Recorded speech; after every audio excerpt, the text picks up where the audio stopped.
2023-cü ildən etibarən fəaliyyət göstərən işçi qrupun 5 iclası keçirilibdir sizin iştirakınızla. Əsasən uşaq büdcəsinin yaradılması məsələsi, eyni zamanda 18 yaşdan aşağı nikaha icazə verən bütün istisnaların aradan qaldırılması və qızların gender stereotiplərinin təsirinə məruz qaldığı halda qadınların daha çox cəmləşdirdiyi sektorlarda qruplaşmasının qarşısını alan tədbirlərdir ki, bu Əmək Məcəlləsinə edilən dəyişikliklərdir, Ailə Məcəlləsinə edilən dəyişikliklərdir ki, biz doğrudan da inqilabi dəyişikliklərə start vermişik və bundan sonraki fəaliyyət məhz bu qanunlara əsaslanmalı. İnanıram ki, biz yekunda gələn il üçün hər birimizin fəaliyyət istiqamətləri üzrə müəyyən məsələləri razılaşdıracaq və birgə yolumuza davam edəcəyik.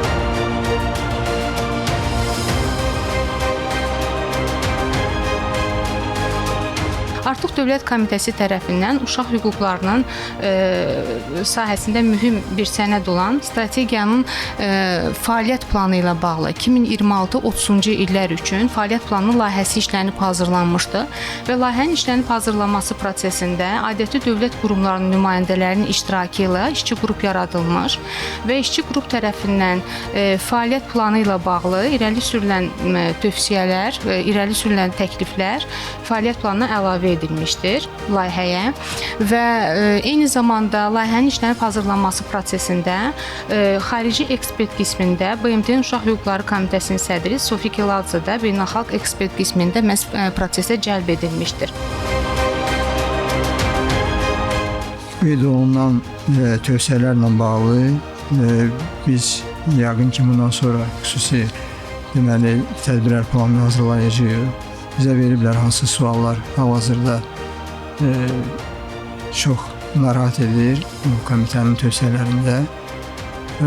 Hesab edirəm ki, həm uşaqların müdafiəsi sahəsində, hüquqların qorunması sahəsində, məişət zorakılığı ilə bağlı, eyni zamanda təhsildən yayınması ilə bağlı biz müəyyən tədbirləri həyata keçirə biləcəyik. Son dövrlər prioritet sahə kimi probasiya sahəsində yetkinlik yaşa çatmayan təqsir edilən şəxslər məhkumlarla bağlı işi xüsusi qeyd etmək istəyərdim. Deməli, hal-hazırda Ədliyyə Nazirliyində probasiya ilə bağlı konsepsiya layihəsi hazırlanır və bu konsepsiya layihəsində bərpa edici ədliyyə institutu tətbiqi ilə bağlı ilkin müzakirələr aparılır və hesab edirəm bu yetkinlik yaşa çatmayan məhkumların, eləcə də məişət zorakılığından əziyyət çəkən qurbanların hüquqlarının bərpası istiqamətində mühüm yenilik olar. Biz körpələrin və erkən yaşlı uşaqların qidalanmasına dair deməli qanuna dəyişikliklər eləmişik və bundan irəli gələn bir neçə qanunda, o cümlədən reklam haqqında qanunda dəyişikliklər və işçi qrupu hazırda yekunlaşdırıb sənədi razılaşdıraraq dövlət qurumları ilə deməli Nazirlər Kabinetinə təqdim edəcək. Biz Avropa Şurasında rəhbər komitədə uşaq hüquqları ilə bağlı təmsil edirik ölkəni və buradakı verilən tövsiyələr bir-birini tənzimləyir hər zaman. Çünki rəhbər komitədən verilən tövsiyələr sonra siyasidə də bizə sual kimi təqdim olunur.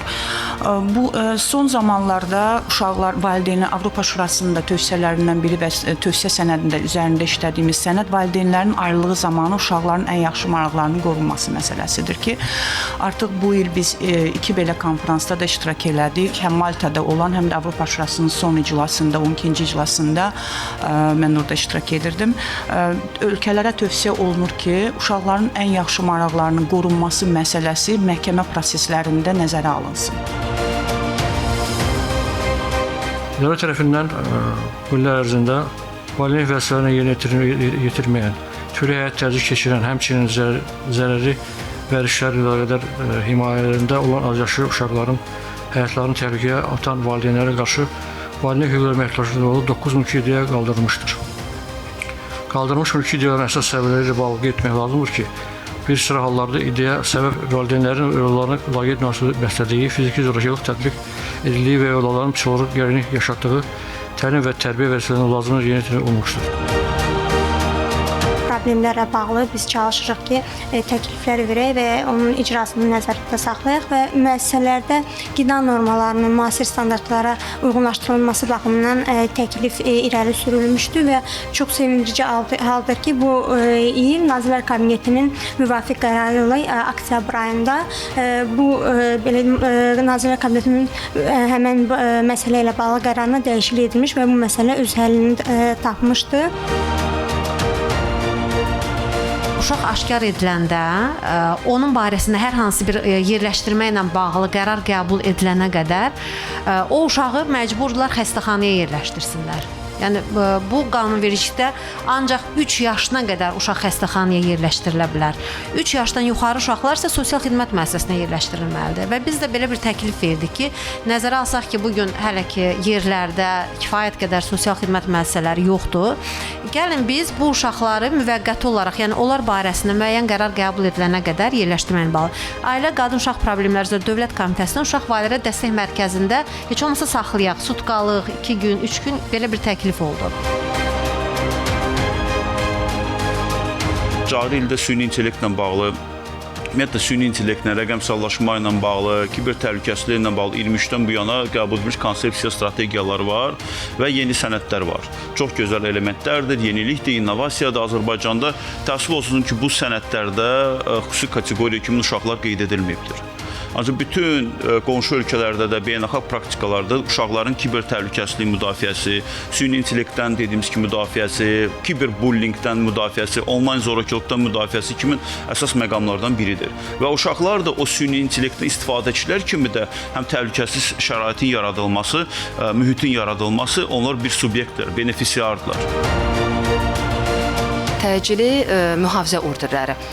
Bu nədir? 24 saat ərzində ixtisaslaşmış məhkəmələr tərəfindən həmin şəxsə hətta gecə saat 3-də belə onlayn Zoom vasitəsilə ona təqdim olunur və hakim tərəfindən məhkəmə orderi çıxarılır. Və 2 həftə ərzində, sadəcə 14 gün ərzində həmin qarşı tərəf həmin şəxslərə, ona və onun uşağına yaxınlaşa bilməz. 2 həftə ərzindən sonra isə artıq hər iki tərəfin öz hüquqlarını məhkəmə şəraitində müdafiə etmək hüquqları yaranır və bu zamandan sonra artıq uzun müddətli hüquq mühafizə ordeni verilir. Qadın və qızların təhsil hüququ ilə bağlı tövsiyələrə əsasən Elm və Təhsil Nazirliyi Ailə Qadın Uşaq Problemləri Dövlət Komitəsinin birgə əməkdaşlığı ilə qızların təhsilinə dəstək proqramı çərçivəsində 6 layihə həyata keçirilir ki, bu layihələrdən hazırki dövrə qədər 400-dən çox qıza təhsil alması istiqamətində dəstək göstərilmişdir. QHT-ləri cəlb eləmək olar, bu araşdırsınlar, istər uşaq hüquqları ilə bağlı ölkədə olan problemləri siyasın, kataloqun tərtib eləsin, istər qadınlarla bağlı problemlərin kataloqu tərtib olunsun. Biz bilək görək bizim problemlər nədən ibarətdir, özümüz üçün bizə lazımdır. Və onunla bağlı sonra konkret fəaliyyət planı tərtib olunmalıdır, işçi qrupu yaradılmalıdır və yəni praktiki yəni iş görülməlidir. Mən o təklif ondan ibarət ki, yəni o problemlər yəni biz onu kataloqlaşdırmalıyıq, siyasi olmalıdır ki, biz onun hansısa bir formada icrasını təmin edə bilək. Qadınların məşğulluğu məsələsində o 600-dən çox ki sahə var idi, o artıq 200-ə endirilib və bu müsbət məqam kimi göstərildi ki, SİDO komitəsi tərəfindən qadınların məşğulluğun təmin olması istiqamətində atılmış hökumət tərəfindən müsbət məqamdır. Bugünkü mövzular həm uşaq hüquqlarının qorunması ilə bağlı məsələdə, yəni uşaqlara qarşı hüquqlarının pozulması belə hallarının qarşısını almaq, eyni zamanda da qadınlara qarşı hər hansı bir ayrı seçkili ilə bağlı məsələlər müzakirə olundu və bu müzakirələrlə bir diqqətimi bir məsələ cəlb etdi. Eyni zamanda qanunvericilik də əsasən elə buna yönəlib ki, baş vermiş biz faktın fəsadlarının aradan, nəticənin fəsadlarının aradan qaldırılmasına yönəlib bizim tədbirlərimizin əksəriyyəti. Dövlət Komitəsi olaraq biz çox sayda təhlillər həyata keçiririk. Hər bir istiqamətdə ailə, qadın, uşaq məsələləri və müxtəlif yanaşmalarla, mövzularla son deməli 2-3 ildə bir 10-a yaxın təhlil aparmışıq və bütün bu təhlilin nəticələri də bizim hazırladığımız sənədlərdə öz əksini tapır. Yəni strategiya növbəti fəaliyyət planını ki hazırlamışıq, artıq yekunlaşmaq üzrədir. Eyni məsələ qadın məsələləri ilə bağlı da qeyd eləmək istəyirəm təhlillərdə və mən bir məsələni də qeyd eləmək istəyirəm. Biz hazırladığımız son 5 ildəki 11 təhlilimiz olub. Təhlilin təhlilini apararaq biz Nazirlər Kabinetinə təqdim elədik və bizdə olan məlumata görə Nazirlər Kabineti də aidiyyatı qurumlara bütün o fikirləri, tövsiyələri çatdırdı.